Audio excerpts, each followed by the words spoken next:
storage chest. It's a logistical puzzle unlike anything else I've ever seen in a game. So the foundation is set. You've made it through the brutal early levels. Now the world starts to open up and the real adventure begins.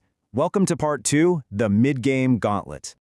The mid-game is really all about hitting these huge milestones. Completing the massive quest Recipe for Disaster to get the legendary Barrows gloves, that's a rite of passage.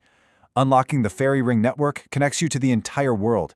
And starting Barrows runs, this minigame where you hunt 6 undead brothers for their armor, is your first real taste of chasing that super powerful gear. This is where you really go from just a survivor to a proper adventurer. And this right here just shows you the completely different mindsets. A standard Ironman doing Barrows, they're all about speed and getting that reward. They'll tank a few hits, chug some potions, no big deal. But the hardcore? Oh man, every single move is a risk assessment. They're finding safe spots, they're carefully managing their prayer points, and their finger is always hovering over that emergency teleport button. It's the same content, but it's like they're playing 2 completely different games. And what about the ultimate Ironman? A quest like Recipe for Disaster, which needs you to hold dozens of different items, becomes this unbelievable high-wire act. It really is a logistical masterpiece of death piling and juggling items. It requires so much planning just to manage your inventory for one stage of the quest. At that point, it's not even a quest anymore, it's a performance. So, you've unlocked the map, you've earned your gear, and you've mastered the insane challenges of your mode.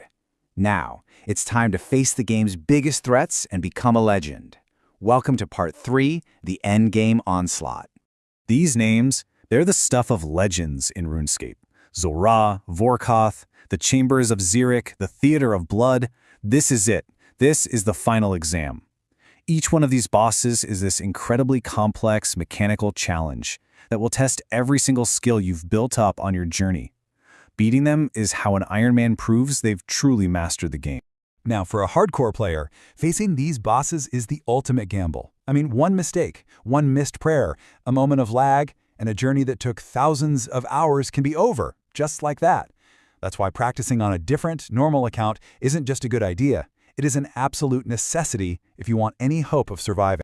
And for the ultimate Ironman, the fight starts way before they even see the boss. They're playing inventory Tetris at the highest possible level, meticulously planning every single one of their 28 slots. Just a few pieces of gear, just enough potions, a one-click teleport, and maybe, just maybe, a death pile nearby with some extra supplies. The strategy of just getting there is half the battle.